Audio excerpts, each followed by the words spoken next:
I'll be honest with you, and I actually respect, and you give me a lot to think about. And without being arrogant, at my echelon, it's not often I sit down with somebody and they say something that makes me think. But you've given me something to think about, and genuinely, I'm going to think about it. And why did you come here? I decided to leave the West. I can give you a very happy, funny answer. Do you want happy, funny Andrew, or do you want serious, the world is ending Andrew? Let's There's two different versions. Let's start. I want both. I want both versions of you. Sure. Well, I think that the Western world is in serious decline, and that literally in real time you can see it falling apart. So you have to find somewhere else to live, and the world's not really that big. I think that the values which held the Western world together at some point have been proven to be false, and all of it is a lie. I feel like all of the metrics in which you can measure the success of a society, the Western world is failing in. So once you accept that, you say, okay, the West is failing. It's on its way down. I can't live in the West. And then you look at a map and you look at South America, which is very dangerous, and I'm not South American and I don't speak Spanish. And then Eastern Europe, which is where we are now, preserves its culture via religion, and they have some other societal, what's the word I'm looking for? Traditions, which certainly preserve the culture better. It's a slower decline. So I felt like this might be a good place to live. Unfortunately, I think in the 7 years I've been here, Eastern Europe is catching up with the West, and I feel like it's going to go down the same hole. So I'm going to have to move again. But when I moved here 7 years ago, it just felt like a safer place, felt like a nicer place, and decided to leave. I don't see what America or the England or the West has for people anymore. Okay, question. Do you think that this generation is more evil than the past generations? I don't think they're evil. I think they're lost, and I think they're misguided. And I think we're now living in a culture where I'm a full-grown man. I'm 36 years old. I catch myself, even at my ripe old age and high level of professionalism, sometimes for a few seconds, only a few seconds before I correct myself, scrolling on garbage. Imagine how these 14 and 15-year-old children are even being raised. Just scrolling through these social media algorithms, which are deliberately designed to poison their mind. And they're going to school, they're being fed absolute garbage, and they have no religious connotations, no God, and no family unit. They're just a mess. And then we look at, like I said, every metric in which you can measure the health of a society, the crime rate and the cost of living, basic things, traffic, anything you can measure, the West is falling off a cliff. So it's like, how do you fix all of that? So I decided to move to Eastern Europe, and I had a very good time here, and I was treated very well, and it's a very safe place, and it's a beautiful country. I've been through some recently things changed a bit. I think you get out of your house. Yeah. That's exciting. Well, I'm allowed out my house. Yeah, that's nice. Well, if you don't mind me asking, what's the first thing you did when you got out of your house? My first day off of house arrest, I stayed in the house. That's fucking weird, man. I know, but it was a sign of resistance. Oh, you wanted to prove that you could keep going. Yeah, that's right. I feel like you're flexing all the time. Like, is there like if I was on house arrest, who the fuck you flexing for? Just leave. And anything, you could have lied and be like, no, I stayed for an extra 3 days. But like you stayed. I stayed. Just to prove a point. Yeah. Now, was it for your brother or was it for your? No, I was just joking about the lie. Yeah. Actually, I have it in my notes because I know that you don't like lying, and I have a story about lying. I was I'm not gonna mention his name out of respect for him, but he took me on his jet. We were having a great time. We were about to do business together. Yep. We were courtside, and he made a comment about one of the basketball players. He's like, well, he's a little bitch because he told his teammate was cheating and got him in a scandal. Yeah. And I said, well, the other man was cheating. He was lying. Yeah. And he turns to me and he goes, if you have a problem doing business with people that cheat, you'll never work. And I, one, stopped immediately wanting to work with this guy. Two, my provider is God, nobody else. Yeah. So it comes with morals. Yep. If you're going to cheat on a woman that you're building a life with and being fruitful with, what the fuck are you going to do to me? Well, that's very true. And that's very valid. But I'll play devil's advocate here. What the other guy said about if you have problems doing business with somebody who cheats, you're never going to do any business. Unfortunately, he's also pretty right because it's rife. Not with partners though. I don't feel like you want to get in business with a partner. I mean, think about this. He shares a family bloodline with the person that he's robbing. Yeah, I'm nothing to him. That's true, and that is infallible logic. So how can I even? For me, my girl, right? She's my partner. Yeah. I couldn't focus if I had to come do this interview with you, and I know she's out somewhere. Now I have to think about what she's doing. It's taking away from me. Yeah. So if I'm breaking bread with a man and I'm doing business with him, I can't sit around wasting my time thinking about what he's doing. And you're completely right. And I totally understand that. But as a honest individual, I have to sit here and be honest and analyze myself and analyze my own romantic relationships. Am I completely faithful in the traditional sense? No. Why is that? That's a good question.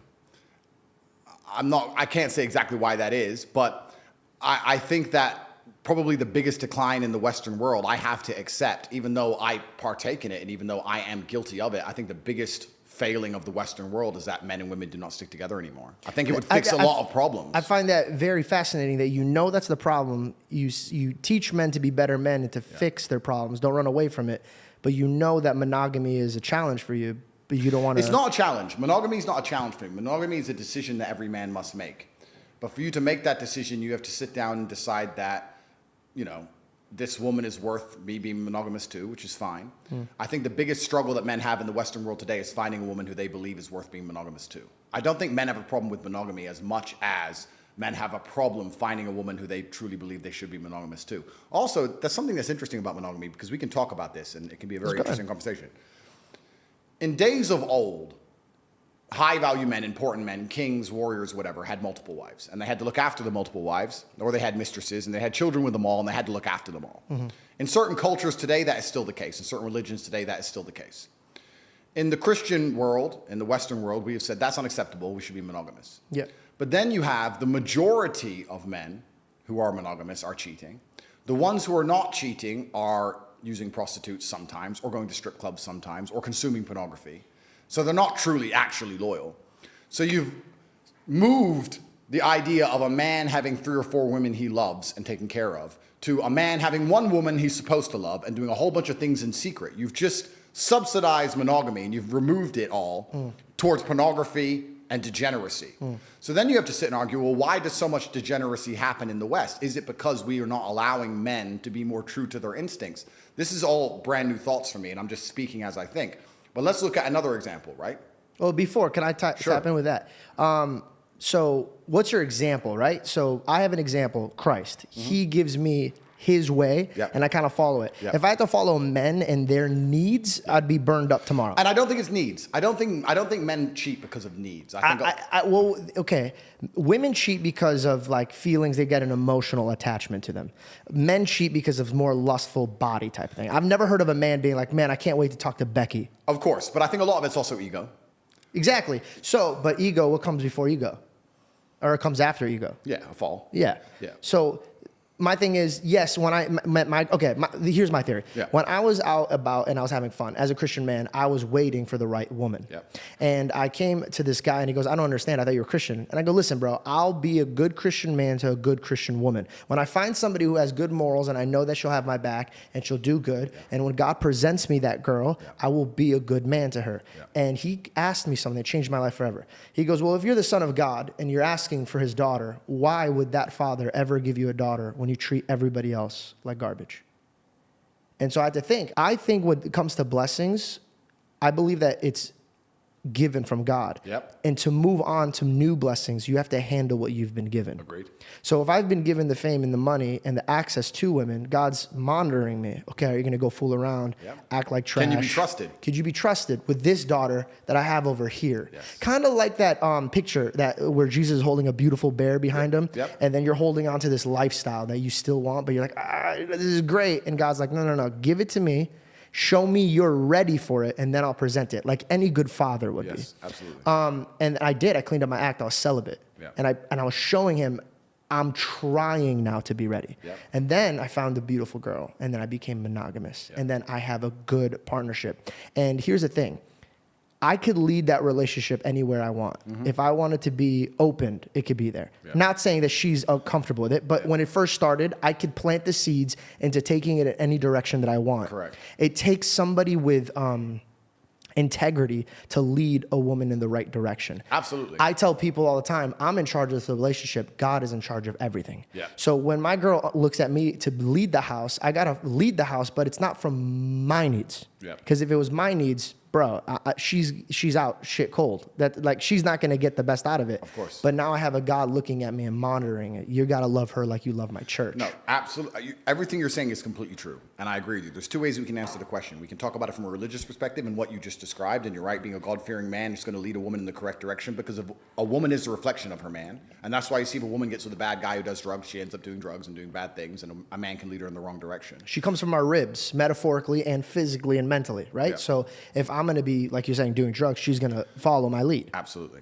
But I'm just talking about it from a societal perspective. I'm making an overall societal observation, the fact that now we have monogamous societies, but because they're not truly monogamous, all of the desire is being outsourced towards degeneracy, as opposed to having a society where a man is allowed more than one wife, for example, and then the degeneracy isn't needed. You don't need pornography and you don't need prostitution if you're allowed to have 2, 3, 4 wives if you're successful. And the point I was going to make earlier is that in certain countries, this is still the case. And I'm just speaking here in generalities. I don't have proof for any of this, but if you look at Russia, right? Russia is a Christian nation. There's a lot of Muslims as well, but it's traditionally a Christian nation. But if you're a very rich, powerful Russian man, and I've been to Moscow, I can assure you, you have maybe 4 or 5 wives. Or not wives, 4 or 5 girls. Yeah. And your wife understands about who the other girls are, and she doesn't really care. Don't look, don't care, don't ask. I have a Bentley, I have a big house, I have the children. He plays around with these other girls sometimes. I don't care, I'm his wife, and that's just how things are set up. That particular man who's very, very rich, he's not interested in pornography. He's not interested in prostitutes. He's satisfied. He has enough for whatever his ego desires or his heart desires. Then you look at the West and you look at the most degenerate things which can possibly happen, which are actually levels above prostitution and pornography. If you look at Epstein's Island, for example, when you have very rich, powerful men and they're told by the public sphere, you're not allowed to have more than one woman, but they don't have God to control them. They're godless. Then they say, okay, well, how can I satisfy myself if God's not restricting me? The society's saying I can only have one woman. I'm not allowed to have 4 or 5, which would satisfy me in some regard for my ego or unhealthy reason or whatever my reason is. So I'm going to end up doing things in private. I'm going to end up doing things in secret. And then you have Epstein's Island appear. So it's kind of interesting. God is important, and God is extremely required to restrict people. But if you take the God out of the element and you only use society to try and restrict the sexual desires of people and tell them they have to be monogamous, you're going to end up with more degeneracy than if men were allowed to be polyamorous and have more than one wife. Does that make sense? 100%. And the reason why I asked you, is this generation more evil than the last? And I wanted to circle back how you said the West is falling apart. Yeah. I believe that it's kind of, and I always go back to biblical references, not because I'm an annoying Christian, but I just like truth. And I notice that truth comes out of these testimonies that I see. Yep. And the one thing that I've realized with humanity, God or no God, it's your access. Yep. And I think that's why God reflects the heart. He doesn't reflect your actions. He reflects your heart. Because let me give an example, pornography. I don't watch porn. Me neither. The reason why I don't watch porn is, one, it's unhealthy. For me, before you carry on, I don't watch porn because it's genuinely uninteresting. Like It's gotten weird. You could put porn on and I'd be like, Yeah. I just don't get it. That's the thing. And also, for example, I like to practice the monogamous relationship. So when I get married one day, I know my girlfriend's not going to be at the prime model look when she's 50 or whatever she is. So I got to practice that this is the only woman that I have. It's diligence. Correct. Okay. So opening up the access. Look at a man who's watching pornography. I fall off the wagon every once in a while. I'm not sitting here saying that I'm perfect. About a year, maybe 2 years ago, I was watching porn, and there was, back in the day when I was growing up, was like your stepmom. Yeah. And to me, that was always weird because I'm like, dude, that's your, like, still, it's your mom. Yeah. Now it's your mom. And then when I, last year when I tried, I did a KSI and Sidemen thing where it was Impulsive and Sidemen. We did this collab, and there was a girl who does porn there, and I made a joke, and I go, look, I'm stuck. And it went viral, and I realized, I'm like, everybody laughed at this joke because they know what I'm saying. And it's this porn style thing where if women are stuck, then men would come and have sex with them. Yeah. That's rape. Of course it is. Yeah. That's rape. Yep. And these men are enjoying this. Yep. So what is this teaching them? That you could take what doesn't belong to you. And I think a lot of the things that they're programming these kids to do actually comes first through pornography, because you watch it in secret and you're not really dabbling with your men what you're watching. It's kind of like a mustard seed that grows. Yep. But then the question is, are they doing it on purpose? This is where you go deeper down the rabbit hole. Who's doing it on purpose? Well, there you go. Then you go deeper down the rabbit hole. Okay, let's go deep. Let's accept pornography is bad for a society. Let's accept that to be a fact. It is and a it fact. is true. Okay, Yeah. so pornography is bad for a society. Okay, why are they trying to destroy the society? Who are these people? What is their end goal? Is their end goal the sexualization of children? Is their end goal 12-year-olds to sit there and watch pornography and want to have sex? Is their end goal to confuse 12-year-olds to want them to try and change genders? Is that their end goal? I don't know. Is that why they take down the country's flag and put up another flag? This is another thing you have to understand. We talk about the Western world being fallen. Do you mind moving that mic towards your mouth? We talk about the Western world being fallen. What even is the culture of the Western world anymore? We have gang signs, and we have frozen food, and we have the pride flag. what else? Like, what even is there anymore that unifies us in any regard? I mean, I think, I'm pretty sure, and I've never tested this, I don't want to find out, I'm under enough matrix attacks, but if you were to burn an American flag and burn a pride flag, you do more time for burning the pride flag. It's a hate crime. So you have to actually then understand is, okay, if this is destroying society, is it being done on purpose? And what is the end goal of it? And who's doing it in the first place? And then it gets really scary. I agree with everything you're saying about pornography, and I agree with everything you're saying about monogamy. I'm just trying to analyze the world and how it actually functions, and how do you fix these things? And setting examples, leading by example. My question to you is this. Let's label this group of people that I want to label so we can circle back to it. What would you like to call them? The Matrix? The Matrix. The Matrix. So the Matrix is there. Do you feel like the Matrix is hyped up using media? Because think about it. When I walk around and I have discussions with people, not a lot of people have the same agenda that the media is having. And I think people are keeping up with it. So do you think they're flexing their power? Let me give you an example. Yeah. God is all powerful, all strong. Yeah. The devil isn't. But what his power is lies. Yeah. So he confuses you. God uses faith. The devil uses fear. Yeah. Do you think the Matrix is just full of shit and they're just fear-based? Oh, they're absolutely fear-based. So what is your goal? If you had to fight, like you are fighting, and you're banned from, what are you banned from? Like, everything. But you're on Twitter. Elon bought Twitter and restored me. Before this, I was banned on Twitter also. I'm banned on... Why did you get banned? I got banned because you get 3 lives. And the 3 lives are, first you get canceled and banned absolutely everywhere. And the second life is they try and put you in jail for something you didn't do. And then the third life is they assassinate you. And I'm now on my second life, as most people have experienced in real time. I got banned because I became monumentally popular. I became hugely successful. I became the most Googled person on the planet. And then they make up a reason to get rid of you. And I'm banned on TikTok, Instagram, YouTube, Spotify, SoundCloud, Uber, Airbnb, Gmail, WhatsApp. You can't get an Uber? I can't get an Uber, no. Gmail, WhatsApp, you name an application. All for standing up for what you believe in. Well, yeah. I mean, I made some satirical jokes, of course. And Could you give me an example of something that you've said that you may have crossed the line? I don't think I ever said anything that truly crossed the line. I'm going to stand by this because I don't believe in regrets, and I don't believe in sitting here and saying sorry for anything because I'm not a coward. If I made a video 10 years ago that got 84 YouTube views, and me and my brother were joking about how women can't park and women shouldn't drive. Yeah. And then I became the most Googled man on the planet. And then that is found. And then a bunch of feminists get upset by it. Yeah. I'm not going to sit here and beat myself up over that. That's life. Yeah. Oh, well, shit happens. But also, like, stand-up comedians make the craziest jokes. Like, I was in a comedy club and they're already making jokes about Palestine. Of course. I mean, comedians make jokes and rappers sing about murdering people. So it's completely a double standard to come along and say that whatever I said was enough reason for me to be canceled. Well, that scares me because censorship is the scariest thing to me in the world. At what point can we not worship our God? My phone, the day the cancellation started, I'd open my phone and app by app, one by one, logged out, logged out, logged out. Logged out, logged out. And in sync, I was sitting there for 2 hours, and every 20 minutes, a new one would just log out. Were you scared? I knew the Matrix was real. I knew how the Matrix operated. I knew that there's a centralized power. I was scared because I knew I'd used up my first life. And then I started saying on all my podcasts, they're going to put me in jail for something I did not do. When that happens, you have to know it's a lie. And I said it about 15 times. And then 7 months later, I ended up in a cell. So I understand exactly how the world works. So yeah, I was scared. But I also believe, and I draw a lot of strength from my religion. We talk about God. I think God gives you strength. And I also believe one of the primary objectives of a religion, which ties back into what we were saying earlier about how the world could be fixed if men and women stay together and monogamy. I think the primary objective of a religion is to preserve a culture. If a religion doesn't preserve the culture, then it's failing in some regard. You should look at a religion and look at the culture underneath that religion and say, okay, it's a successful religion because the culture is adhering to its creeds.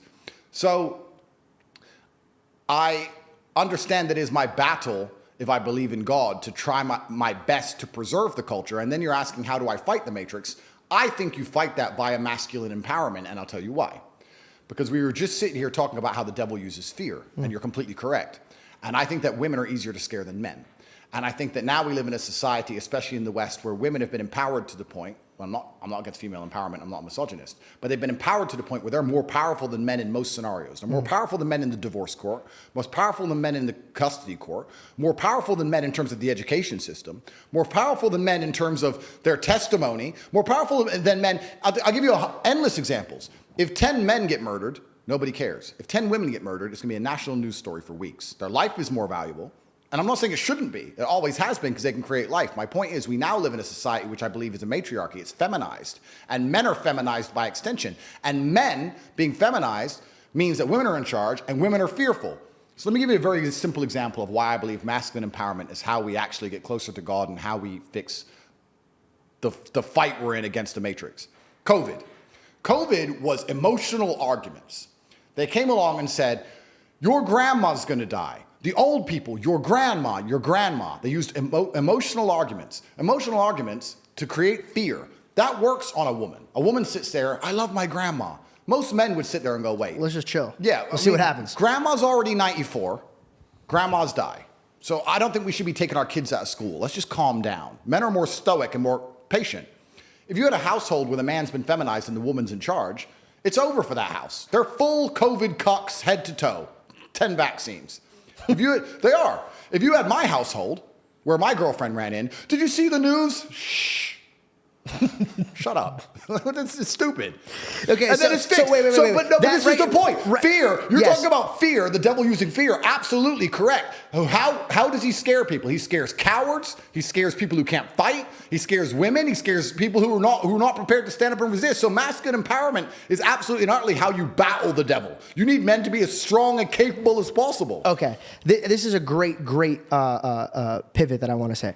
Everything you just said, I agreed with. Everything you just said, I agreed with. The only problem that I see is when you were like, shut up. Let me give you an example. Here's the reason why. Everything you just said was absolutely correct. And as a man, I could look at you, and if I had children, I'd be like, yo, listen to this man. He's being very, very correct. Now, my girl's going to be like, well, why did he just tell his girl to shut the fuck up? Like, I said shush. Yes.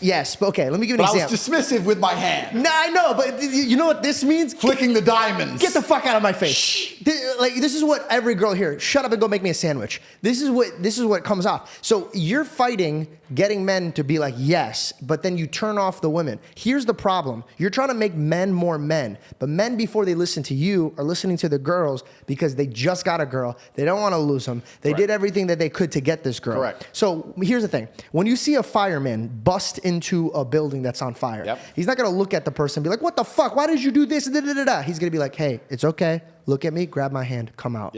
Why can't you take that approach? I think I am. And it's actually funny when you say I lose to women, because I'll tell you something that most people probably do not know. I don't know if I've said it before.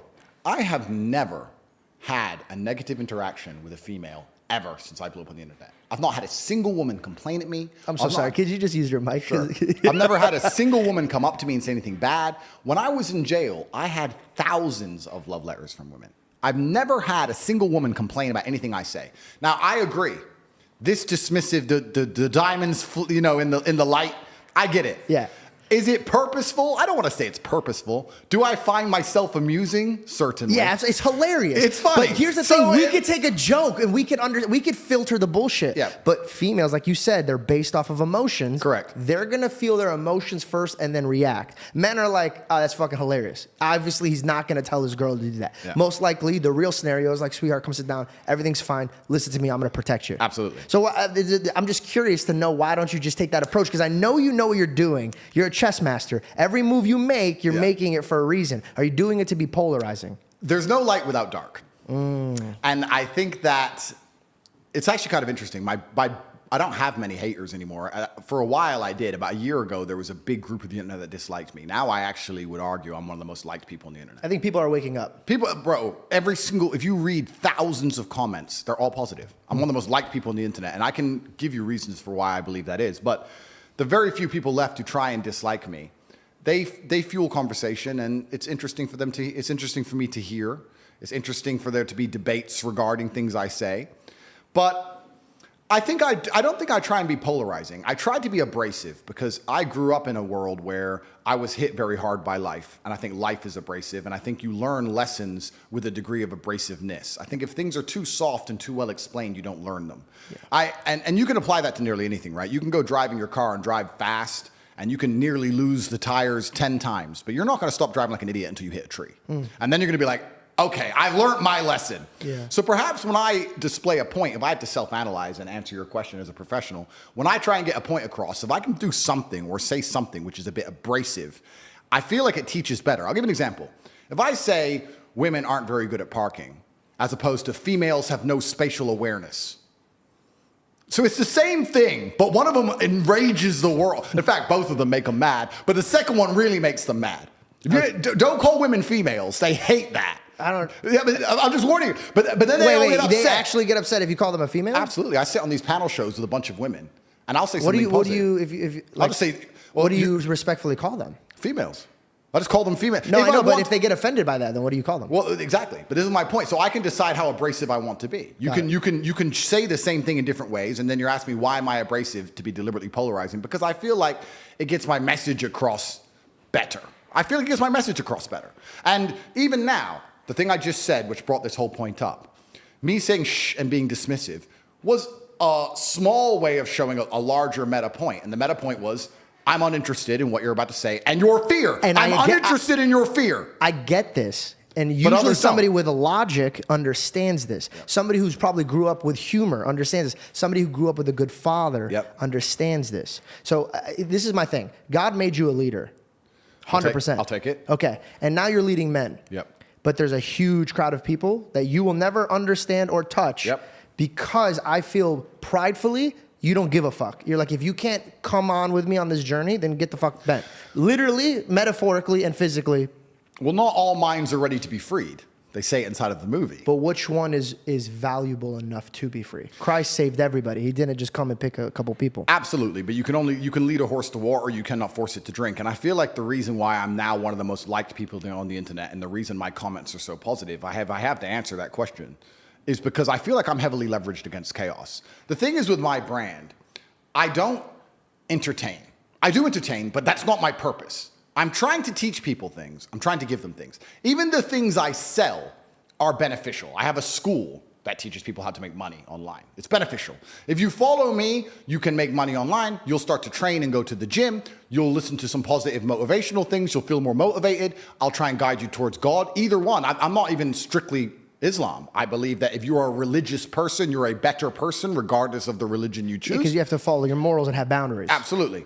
So all of my messaging is positive. So as the world gets more messed up, I'm leveraged against chaos. As the world becomes a bigger mess, as people struggle to survive to pay their bills, as people become more and more unhappy, as the wars start, all this craziness, people sit there and go, do I want to be entertained by clowns? Do I want to watch these streamers who are clowns? Do I want to be entertained? Or do I want a solution? Do I want some form of stability? Who is saying things which can actually help me, which actually will directly impact my life in real time and make me feel better? And that's me. So I'm not an entertainer in that way, which is why I believe my brand has become so strong and why most people like me. And it's also why a lot of people will forgive me for being semi-abrasive, because I feel like as the world gets more messed up, which it is, people are going to learn some very abrasive, harsh lessons. And sometimes when you've gone through a very harsh lesson, to be given a solution which isn't harsh, you're not going to believe it. To be given a harsh solution makes you feel like, okay, this guy knows exactly what he's talking about. I was on podcast very recently. I don't think it's even come out yet. And I was explaining to somebody, we were talking about depression, which everyone asked me about. I'm going to circle back to that. I have something in my notes for that. Yeah, and I was saying that as a man, your life is supposed to be shit. My argument to this is people go, oh, I don't feel good. I say, good. Your life as a man is going to be terrible the entire time. Who told you at any point, I don't know what the Bible says. I haven't read it cover to cover like I've read the Quran. But I don't think the Bible says you're supposed to be happy all of the time. The Quran certainly doesn't. Well, in Matthew, it says you're supposed to cast your anxiety and depression on him. So life isn't going to be easier, but you could go. Let me give you an example. Sure. When Jesus was walking on the water, this is the example I say. When a storm hits, the storm is still hitting. Yep. But there's a difference from you drowning in the storm or standing above the storm. Absolutely. And I think that you're always going to have challenges and obstacles. Storms are going to come. But I guarantee you, there's obstacles that you could walk through with a smile on your face that another man could fall apart. Absolutely. I've just been through some, and I'm sure I'll have more. What was it? Well, it says in the Quran, just because you believe, you think Allah will not test you.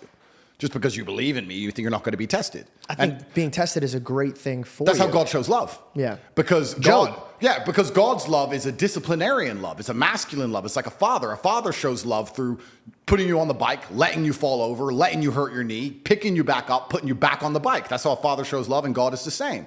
Your father used to push you down when you used to be a kid. That's right. And your mom used to be upset about this.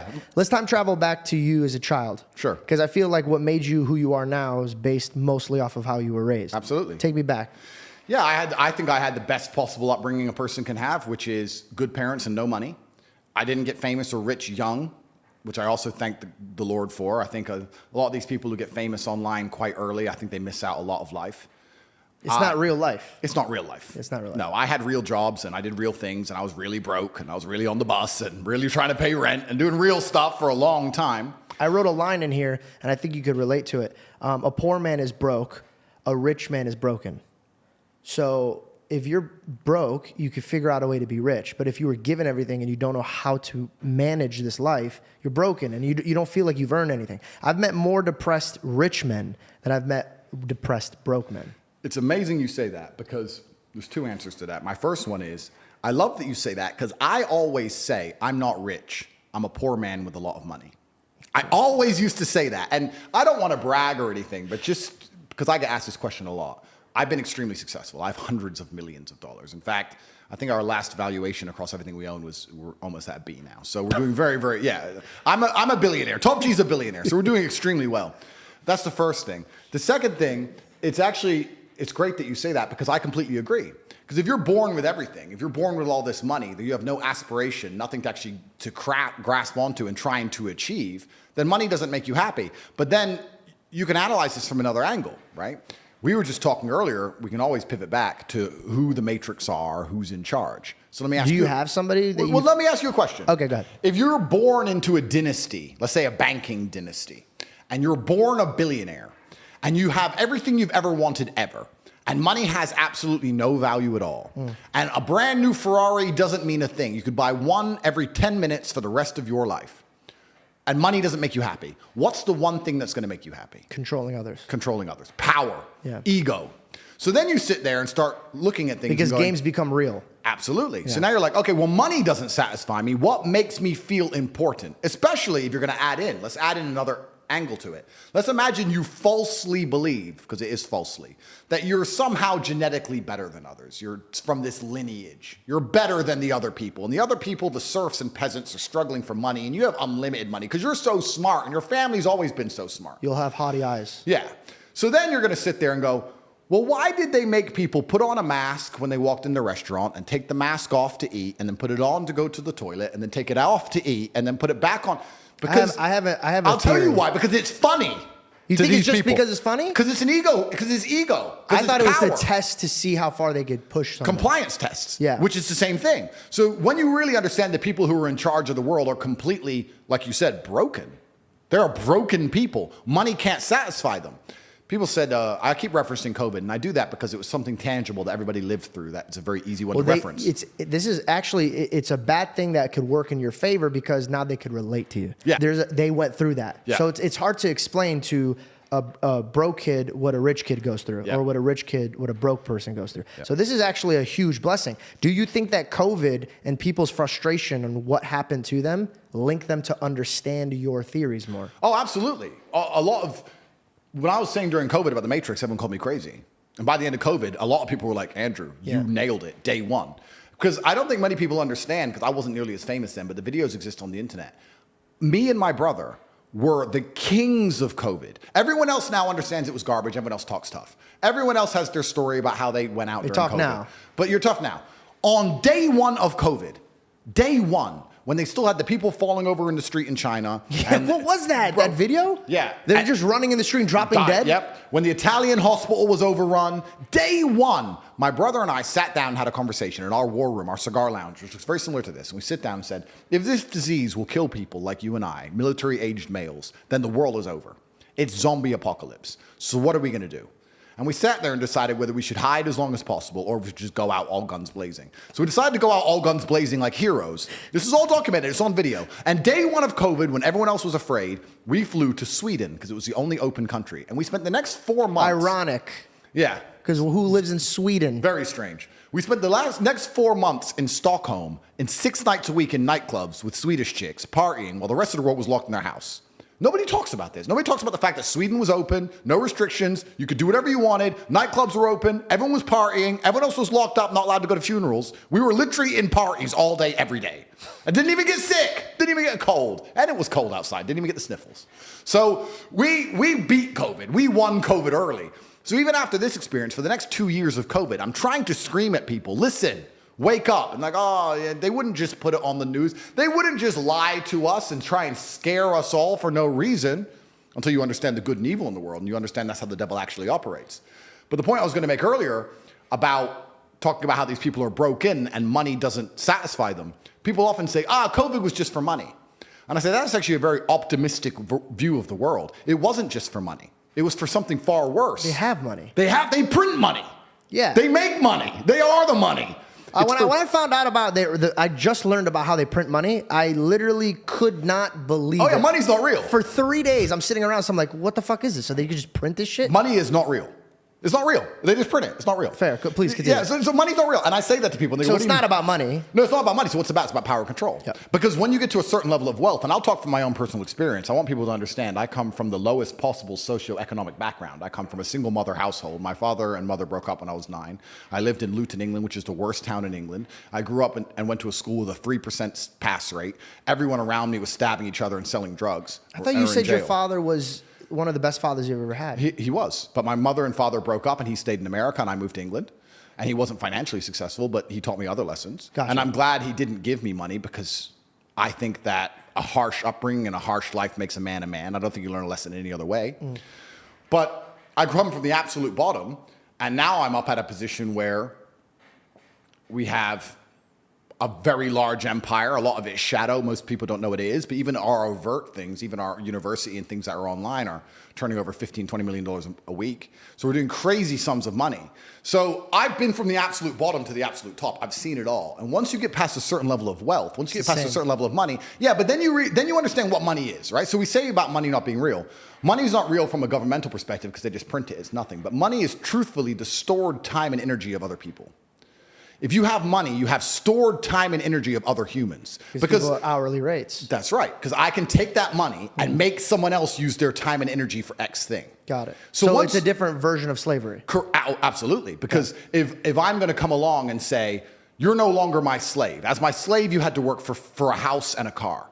You're no longer my slave. In slavery, let's actually look at slavery. Slavery began that way. Yeah, and slavery said, you work on my plantation, I give you somewhere to eat. Or I'll give you my daughter. Yeah. This is how people would work. And that's why they were like, oh, your Bible believes in slavery. I'm like, slavery was different. It wasn't like, there was bondages. Yep. And there was slavery. That's why the Egyptians, that's a whole different type of slave. Yep. But the origination of slave was like a debt. I'm paying you a debt. Yep. Completely. So let's look at even American slavery, the slavery that most Americans understand. You're going to work for me. I'm going to give you a house and I'm going to give you food and you're going to stay here and you're going to work. Slavery is abolished. So now what do? You're going to work for me. I'm going to give you that. I'm going to give you some money. And that money is enough to only buy you a house and some food. We've just put money in the middle. Now, if I can make you do whatever I want for money, and I can print as much money as I want, you're my slave. Because I can print it from the sky, and you need it to live. So you are my slave. Money's not real. So I have all of this money. I have the stored time and energy of other humans. And once you get past a certain level of wealth, you understand, which ties back to COVID, that you're not interested in money. What you're interested in is people. It's always been about having good people around you. You want a beautiful, doting, loving woman who's obsessed with you. You want good brothers who will stand by you and make you motivated. You want bodyguards who are going to protect you. You want people. And then you want to look at it further down the rabbit hole. You want to get more sinister. If you've been born into a lineage or a dynasty or the people who control the world, you want robot people. You don't want to be spoken to disrespectfully. In your empire, in your podcast empire, right? You now have a podcast. Would you allow a member of staff to come along and say, this is bullshit. I don't like how you do this. This is shit. You're shit. Or would you fire him? I don't know if I would fire them. I would first try to teach them how to behave. And if they didn't listen? They're out. Absolutely. So let's imagine you ran a country. Okay. All right. Let's imagine you ran the world. And then let's imagine there's this guy called Top G who sits down there and becomes the most Googled man in the world for telling the world that COVID's a lie. And you're making everybody run around and do everything you say. You're going to allow that person to get away with it? And now you start to understand, that's how the matrix operates. So the people who are broken, raised on money, are so obsessed with power and control, which explains a lot of the society we're in, because they don't look up to God. These people think they are God. So that's the biggest fall. And they're trying to make robots of us all. They're trying to enslave us. You know what bothers me more than anything is when I walk into an establishment and the person who's working is like, go to there, and they point at a machine. What breaks my heart is that machine is going to replace you. Yep. And you have no idea. Yep. So you've gotten in a place where the person above you is encouraging you to be replaced. That's like, hey, see yourself out, legitimately. Yep. See yourself out. But people don't think. They don't, and they absolutely lack perspicacity. And then you go further down the rabbit hole because, like I said, there's layers to the rabbit hole. I don't know how Alex Jones you want me to go, but he's right about a lot. All the way. He's right about a lot of things. So you're an Alex Jones fan. I like a lot of the things he says. And I'm not saying I agree with everything he says, but a lot of the things he says have been proven to be absolutely true. You know, you say conspiracy theorist. Nowadays, that just means you're ahead of the curve, unfortunately. And Alex was talking about, and a lot of other people talking about, and there's a lot of text which talks about the fact that the people who are in charge of the world, they believe that as AI improves, a huge percentage of the planet are going to become useless eaters. They don't need you anymore. That actually scares me. The guy who created it even is scared of it. Well, that's the thing. So let's give a thought experiment. As it stands right now, most people are so uninteresting and so unremarkable that you could replace them online with a chat GPT bot and you wouldn't really notice. Genuinely, that's how boring most humans are. If you're special and remarkable and unique and you're famous or you do whatever, that's different. But most people you could replace with ChatGPT by text, you wouldn't even notice. And that is a free application, which is brand new. Imagine we're going to be in 20 years from now. So we start talking about useless eaters. This has been discussed by very important, very powerful people at length. The same people who are trying to give you the vaccine are talking about the fact that the population of the earth needs to decline. Why do we need, they say it, Bill Gates says it. Why do we need to get rid of people? Well, machines will do it. So why do we need people sitting around who have hopes, dreams, aspirations? They want health care. They want safety, security, children, all of this garbage. We just need somebody to do X job, and a machine can do X job. So what do we need these people for? So then you start looking. I find it weird that Hollywood was the first one to strike about it, but it was about actors. Well, yeah, because have you ever asked ChatGPT to write a movie? Like that? Bro, it's better than anything you've seen in Hollywood in a long time. There's no woke bullshit. There's no trans, lesbian, black, double-dicked fucking hero. So it's great. You know what's so funny is that like this episode is definitely gonna like fuck my account up, but I'm in for it. I'd rather be like real and like if I God forbid if I passed away, I just want to make sure that I was authentic. Absolutely. And so I'm really enjoying this conversation. Absolutely. So they're gonna wipe people out with robots. How do you get in the way of that? So you want to be the Superman of this generation? It's not about me. It's not about me trying to be the Superman because I'm not that arrogant. It's just about me understanding what I know is going to happen. And feeling like if God has given me a platform which people listen to me, I should at least tell the truth of what's going to happen. Okay. When I'm sitting there and saying to men, look, life as a man is shit. It's always been shit. It's never been good. When men wake up and say, I'm depressed and life is hard and I'm sad and I'm struggling right now, I say, okay, throughout history, men have always struggled. Happiness is for children and women. Name a time in history it was better to be a man. Was it better to be a man in World War II? Was it better to be a man on the Titanic? Was it better to be a man in the Napoleonic Wars? Was it better to be a man when you were sitting in Vienna and the Mongol horde arrived, ready to decapitate any male and enslave all the females? When's it ever been good to be a man? Building the pyramids, was that fun? It's always sucked. The only time being a man ever is good is if you become an exceptional man, which is even something feminists admit. Because feminists sit and complain about men and say, well, men have this, men have that. But they're talking about 2% of men. Fascinating. They don't talk about all men. They say men have the best jobs. 2% of men have the best jobs. Most men carry trash. So you're talking crap. So everyone accepts that the best possible human experience that exists is the top 2% of men. Anything below that sucks as a man. You're better off being a chick. So what I say to men is, look, life's hard. It's always going to be hard. It's always going to suck. It always has. The only way to get out is to become excellent and perform at a level where your echelon is so high that you get to live this brand new experience. You need to become strong and smart and interesting and charismatic. You need to become rich, powerful, well-known, connected. You need to do it. But could all men do that? No. So, okay. But I have to tell them the truth. When people come along to me and say, my life's shit, and I look at them and go, yes. Do you feel like you could change it? Shit. Do you think you could change all of that just from a perspective? I'll give you one. I am happy all the time now. I was in a bad place because I realized I was just focusing on bad things. And I was being a pussy and not fixing what I needed to fix. Once I fixed what I needed to fix, I started focusing on the good things in life. Like today, I'm sitting with Reed, we're having breakfast, and I looked down, and we had a buffet, and I had a crazy amount of plate, like just a crazy plate. I took a video of it. And I looked at him and I go, do you realize even the greatest men 1,000 years ago wouldn't be able to have all of this decorated on their plate. And we throw this out. Yep. Very so true. it's perspective. Agreed. So do you think that you need to make more rich men or more rich in the heart men? That's a very good question. And when I say rich, I teach financials because I think financials are important. It's a tool. It's a tool, and you have a responsibility to take care of your family. So I think that as a man, your happiness comes from feeling respected over feeling loved. And the reason perhaps you're happy now is because you have more respect for yourself because of the decisions you're making, and Amen. you have self-respect. Yeah. And I think that a lot of men, even if they have self-respect, if nobody else respects them, they're struggling. I think male depression can be fixed with respect. I want to tap into depression. What's your thoughts on that? I think that it's massively overdiagnosed. I say depression isn't real because I speak in absolutes. I think the idea of feeling depressed is real. I don't feel like it's a clinical disease that you catch from the sky and it can't be fixed. I feel like depression is feedback, pain is feedback, and your mind and body is telling you something must change. And if you make those changes, you will feel happier. I don't buy into the idea that it is a disease. I think it's situational, and you must change your situation and your actions and your decisions to feel better. And that's why I say it's not real. It's not a disease. I have a point of view on it. I wanted to share mine and see if it kind of matches yours, and if you have a viewpoint on it. Sure. When I grew up, I like to describe myself. And then a lot of people get annoyed about that. And they're like, why do you talk about yourself? Because who the fuck am I going to talk about? Do you know what I mean? Like, I hate that. Yeah. Like, I'm not going to sit there and talk about Joe. I don't know who the fuck Joe is. Yep. I'm going to talk about George. Yep. George was raised, if I came home, I had a really tough childhood. Yep. And that's documented. I have a tough childhood when it came to making friends. I wasn't educated. They didn't know I was dyslexic. I had a lot of problems. When I came home, if I ever looked at my mom like, I'm depressed, she goes, no, you're not. And she nipped it right there. Yeah. Stop saying that. And then I grew up, and I'm reflecting. I'm going to bring it back to the Bible. Yep. In the beginning was the what? In the beginning was light, wasn't it? In the beginning was the stars, and I should know this. In the beginning was the Word. The Word, you're right. And he created everything with what? His mouth. Yep. And everything's vibration. Yep.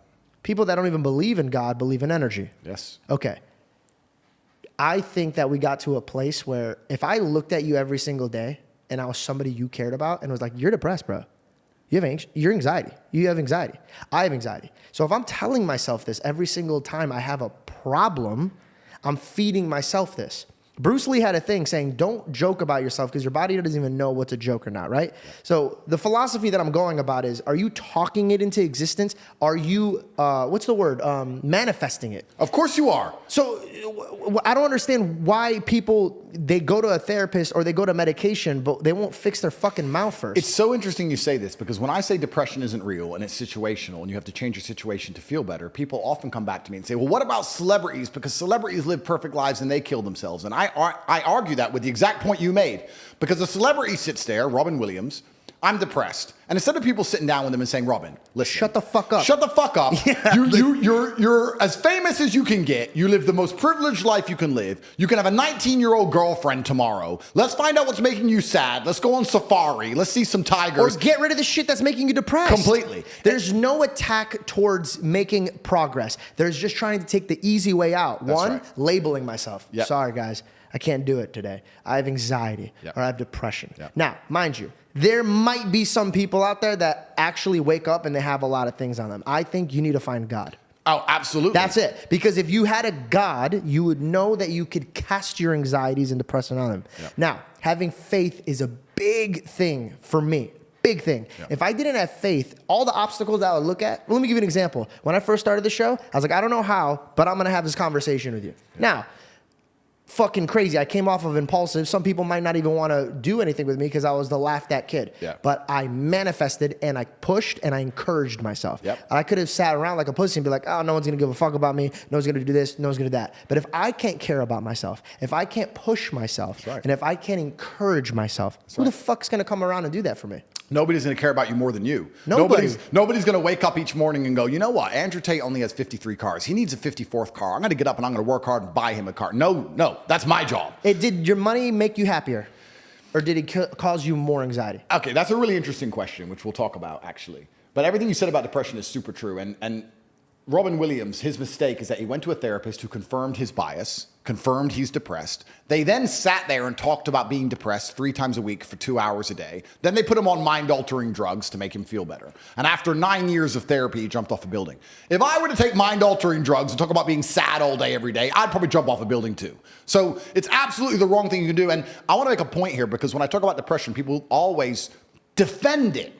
I said this. I was having a conversation with somebody. By the way, hold on. Defending what? You have depression. I have depression. But we don't sit around fucking moping about it. But the depressed people do. This is the interesting. So you can't get mad at us for not going in the motion that you want to go about. You're trying to say that you're getting mad at me for saying that I don't sit in my depression. Yeah. I'm not saying that depression doesn't exist. I'm saying that I'm not giving it flowers. Everything is a mustard seed. Yep. If you water that bullshit, it's going to fucking grow. Completely. What I don't understand is that the reap and sow is everything that anyone does. But people will reap one thing, and then when they're sowing this bullshit, they'll be like, wait, why did I get this? Why did I get this? Yeah. I'm like, because you were fucking, you planted this crop, but every single day you were talking about that crop. Yep. Absolutely, completely true. And I said this many times before.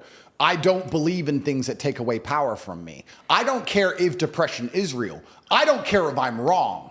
I don't believe in something that takes away power from me, because I can't become depressed if I don't believe in depression. And that allows me to shield my mind from the idea of being a depressed person. I can feel depressed temporarily, but I can never become a depressed person because it doesn't exist. You can lock me in a Romanian jail cell for 93 days with cockroaches. I will not be depressed. I will feel a little bit sad, of course, but I will never become a depressed person because I don't believe in it. And when I say this, depressed people are like, no, depression's real. It's ruined my life. It's taken everything from me. Depression's real. Depression's real.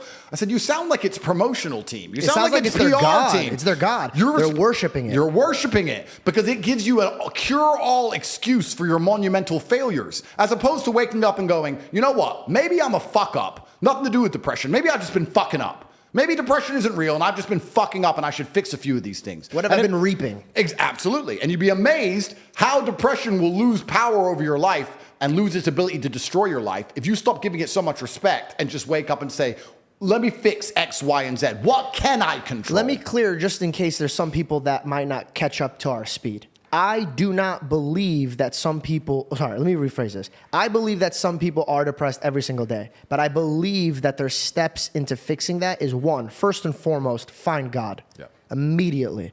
2, instead of running to somebody and expressing your problems every single day, just sitting there, just telling somebody your problems every single day, find some friends. Go to the gym. Instead of talking about your problems, talk about your goals. Talk about your dreams. Focus on something that is not negative. If there's 2 wolves, and I'll say this every time, I've said this a few times. There's 2 wolves, Andrew.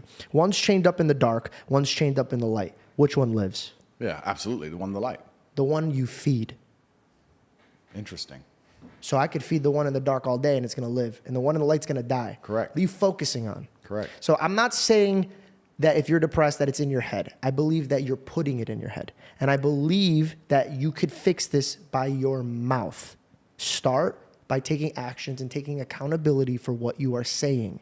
The people that are jacked go in the mirror. It sounds stupid, but it's true. Bro, look how fucking jacked I'm getting. Look how jacked I'm getting. And guess what? They start getting jacked. Why? Because they're motivating themselves to get in the gym, eat healthier. They consistently talk about their body, so when bad food gets put on their table, they're like, nah, I don't want this right now. Yep. It's all about your mouth. Your tongue is the sharpest thing in the world. And then we use that in the adverse, right? You can use that the other way around.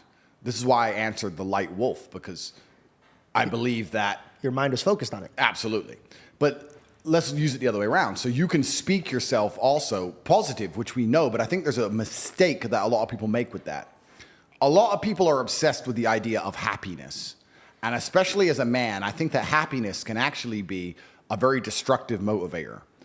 And when men sit and say, I want to be happy, I want to feel happy. To feel happy, a lot of the time, you're looking for temporary hedonism. To be happy, you want to get drunk or take drugs or do something stupid temporarily, and it's very short-lived. I think you should instead be looking as a man to say, I want to feel proud.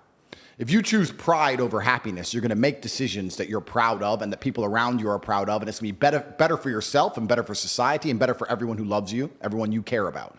I think that's the first thing you said that I disagree with. You disagree? Completely. I think the best thing a man can do is wake up and say, what can I do that's going to make me proud of myself and other people are proud of me? Let's get into our debate. Let's do it. Okay. I believe that pride will always be the downfall of you. In fact, God calls it an abomination. If you stand before God and you search for anything in your heart and you take pride in it, it, you're saying that you did it, not God. That is my argument against that, 1. 2, happiness could be today. It's all perspective. Yeah. If you look at a tree, you could look at it and be like, oh, me and my dad used to pick apples from that tree. Or his father hung himself in that tree. Yeah. It's the perspective. So anything could be changed in a perspective. So if you ask from God's perspective, and God used to walk into the room and say, shalom, peace be upon you. So I believe you could enter peace. I believe that you could only find peace when you welcome God into your life. Now, it might sound like a crazy nutcase that's a religious man, but I truly believe in all of my heart that money will never give you peace. I believe love will give you peace. Love comes from God and the people that are around you. Your mother gives you peace. Your father gives you peace. You can't buy that.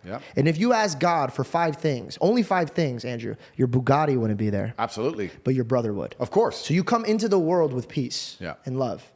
So but you don't think pride is one of the biggest motivators of masculine excellence? You don't think No, because once you achieve it, you want more, and that's where it gets Of course, dangerous. but you do not think Mayweather decided he wanted to be proud of himself by beating Why everyone? would you don't want to think be Mayweather? What, so you can have money Michelangelo and then just pick on YouTubers and box them? Of course. I'm not insulting Mayweather or good or bad, but Actually, I might cut that because it might jump me. So Michelangelo. Okay. He cut his ear off. Okay. Artists, Da Vinci.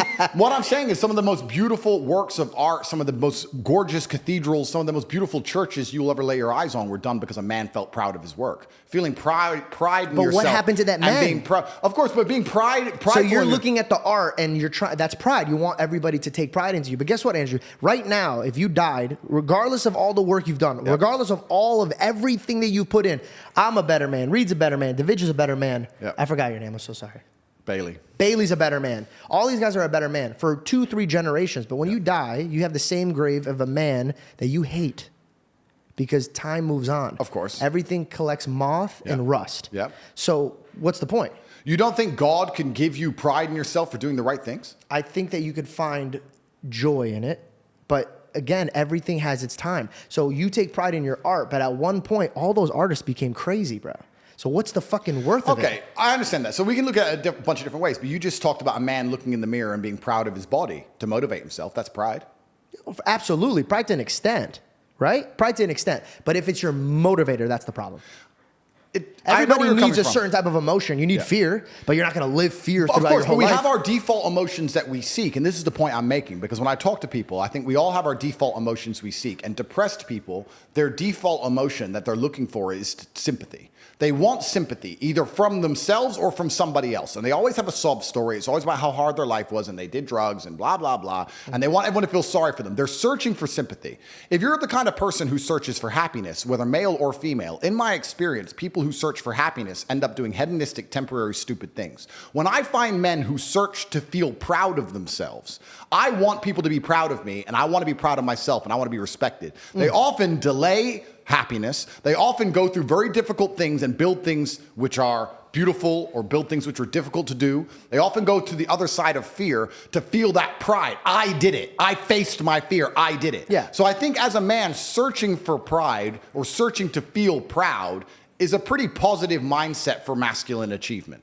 I understand what you're saying from the biblical sense. I actually understand what you're saying.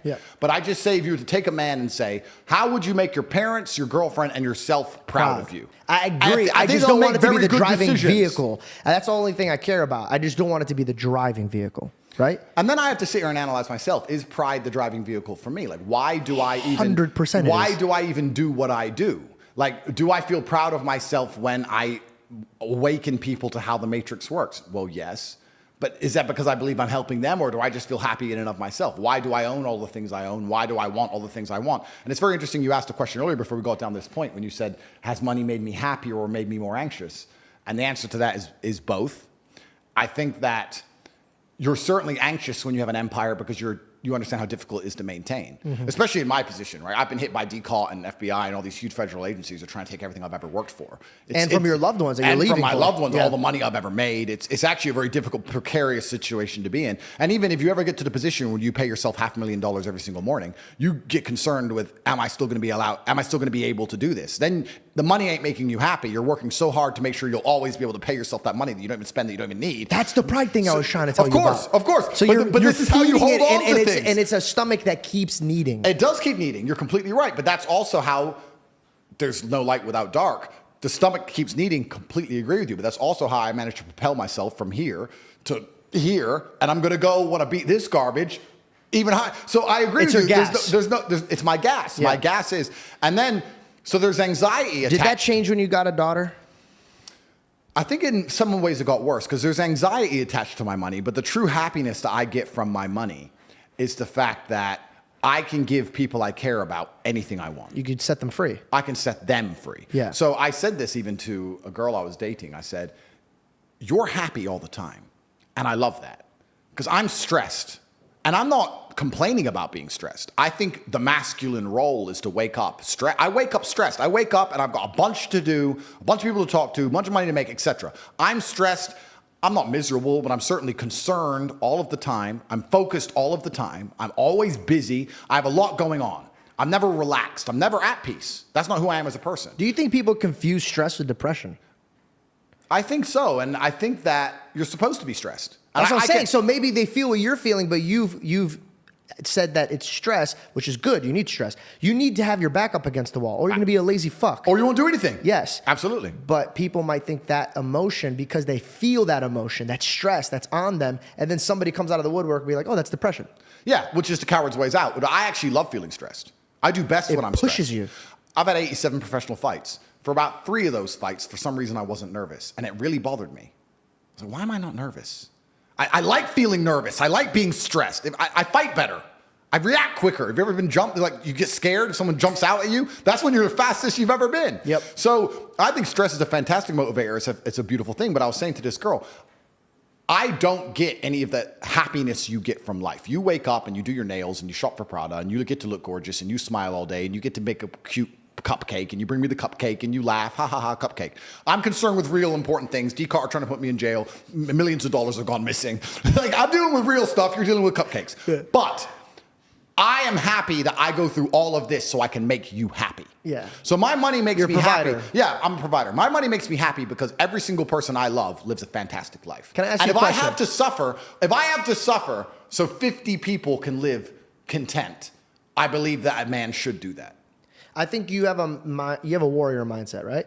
And you have people that you care for and you provide for. You have your brother and you have your family. Yeah. Do you feel like your stress comes from holding on to what you hold dear, that pride aspect of things? Like, I got to be top G. Nobody's top G. I'm top G. You know where I actually think it comes from?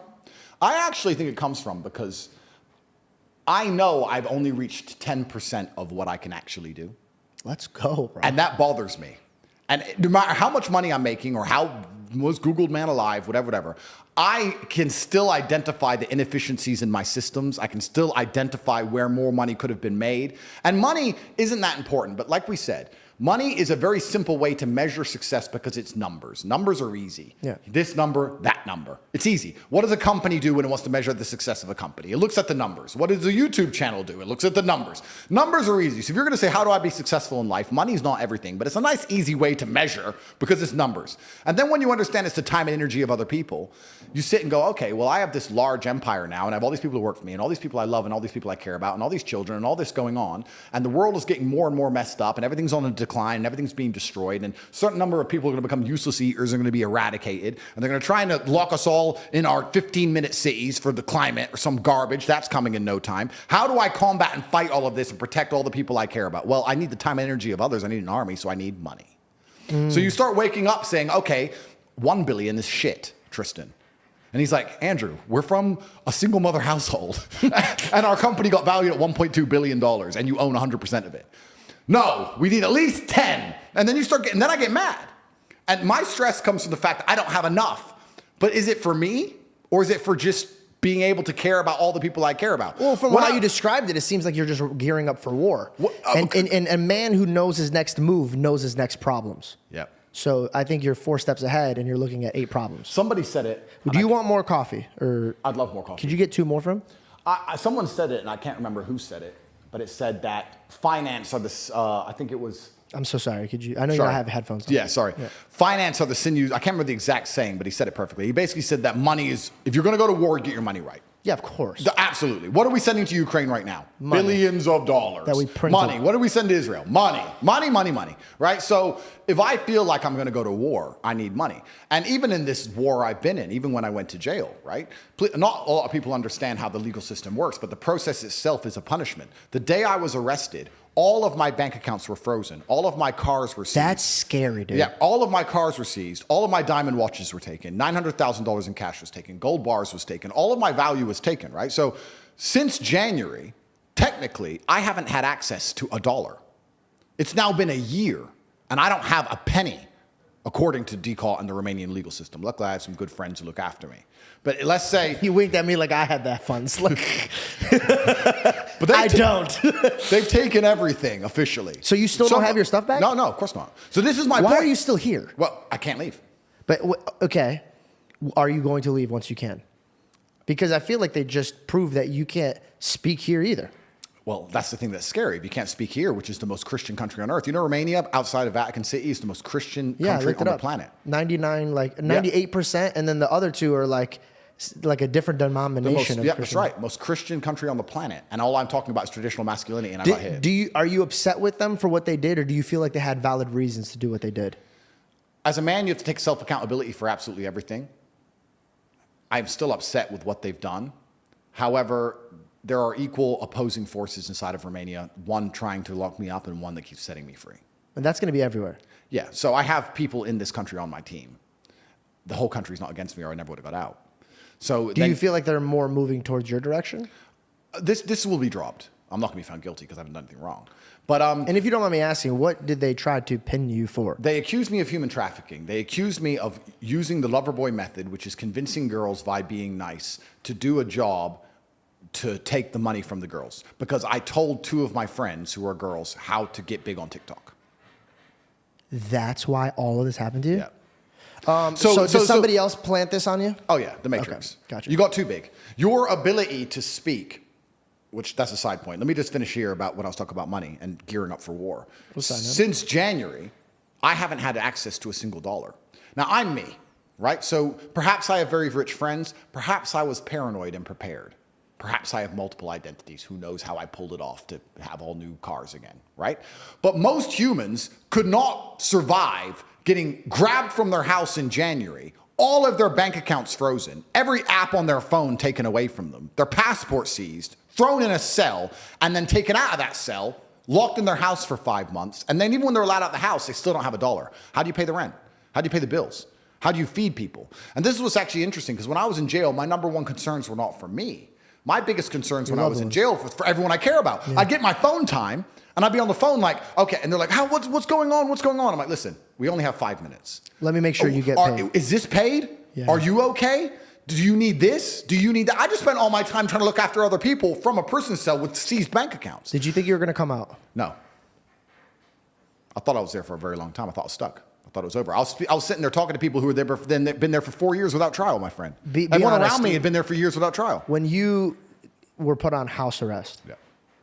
Was there any moment that you cried from like happiness? It was like, I'm out. I can't believe I'm out.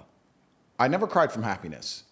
And I never cried from sadness, because I think crying is an act in and of itself. To cry is to sit and cry. I didn't do that. I did have tears run down my face.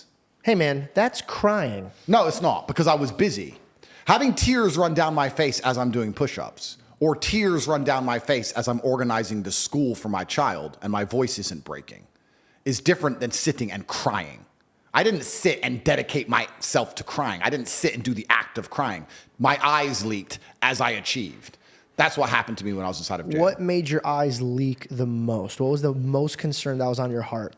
My concern was for everybody else. The number one, though, who's the person that you were like, I need to make sure that I look good in their eyes and I need to make sure that they're good?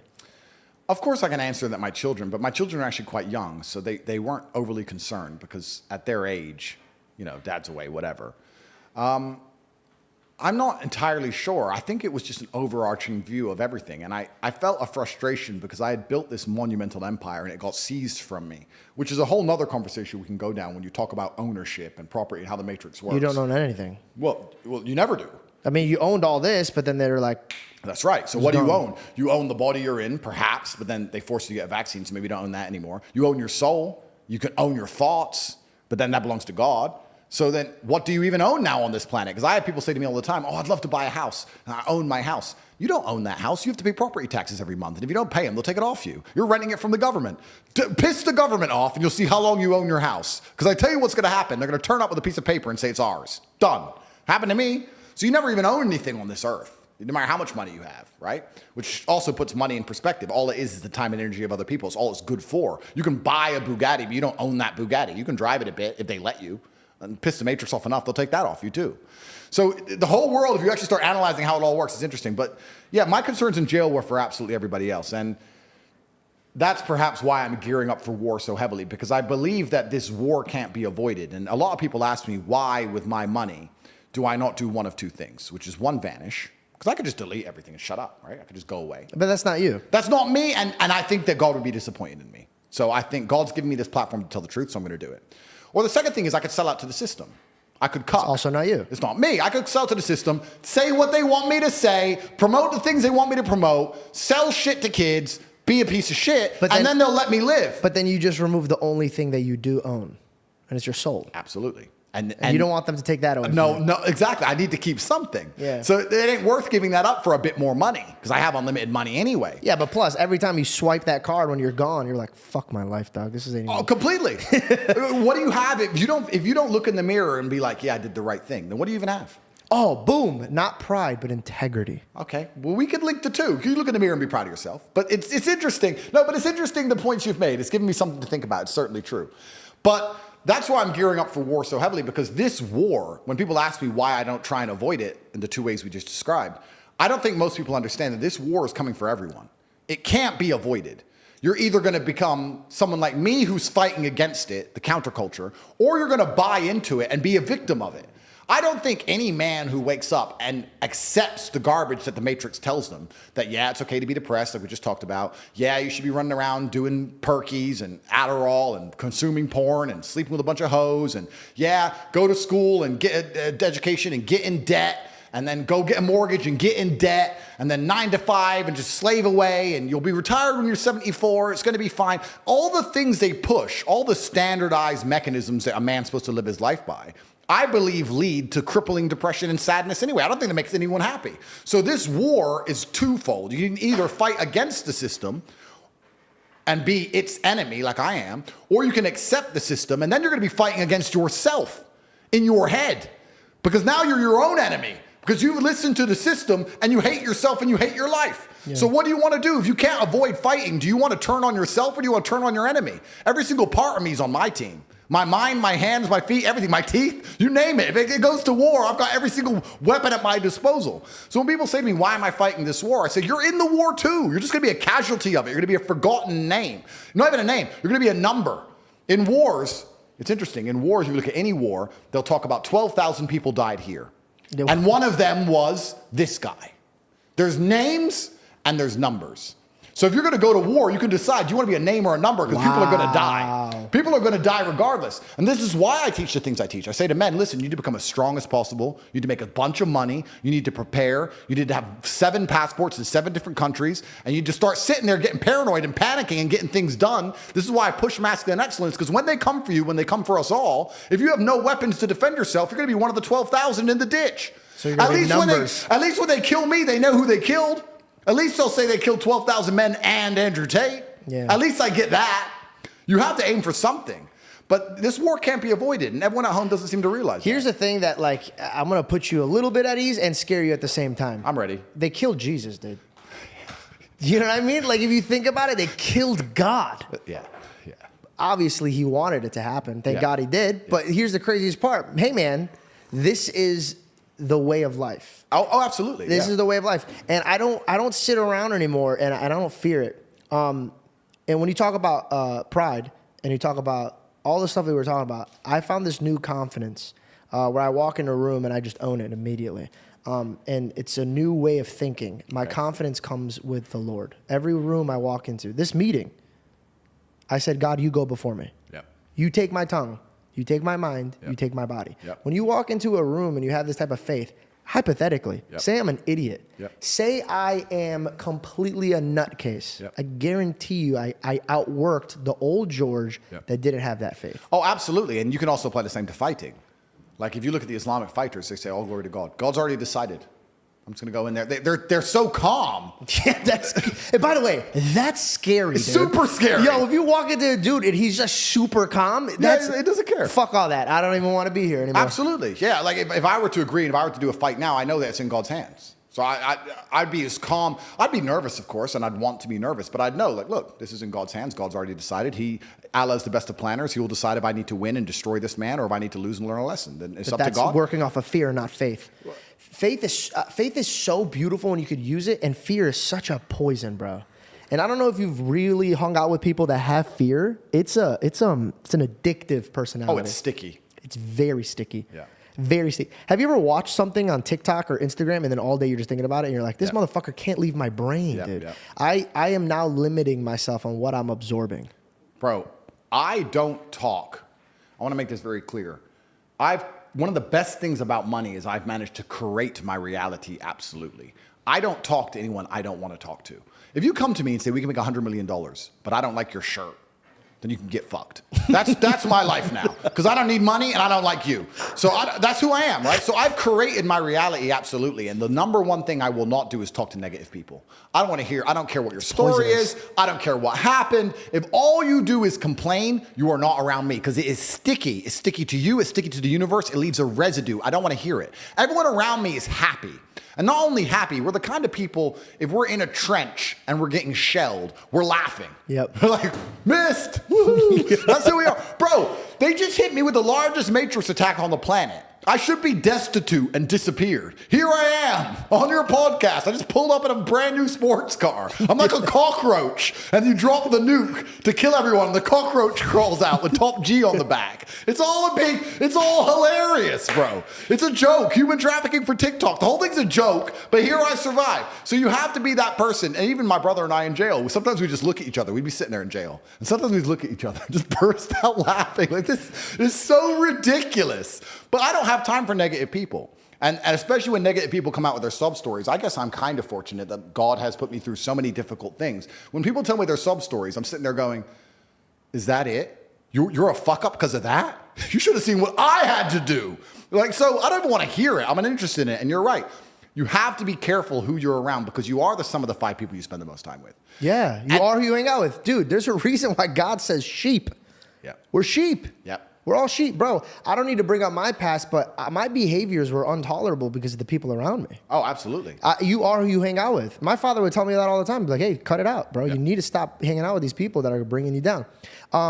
You know what's interesting about that point before we move on? It's really interesting that people understand. I've never met somebody who disagrees with the point. You are the person who you are the sum of the people you spend the most time with. Yeah. Everyone agrees with that. But then they hang around with dickheads. Well, you know why? Where's the disconnect between those 2 points? Because people like for other people to feel bad for them. They hang on to that. That's their identity. Sympathy. Yeah, it's their identity. What's their favorite emotion? Sympathy. Like we said earlier, their favorite emotion is sympathy. They're looking for sympathy. That's what they want. That's what makes them feel good. That's their favorite food. You have to choose what your favorite food is. My favorite food, I'll be honest with you, and I actually respect, and you give me a lot to think about. And without being arrogant, at my echelon, it's not often I sit down with somebody and they say something that makes me think. But you've given me something to think about, and genuinely, I'm going to think about it. But my favorite food is pride. I do, and I don't know if that's a bad thing, but I love when my woman comes to me and goes, you know what? You just fix everything. They had you in jail, Andrew.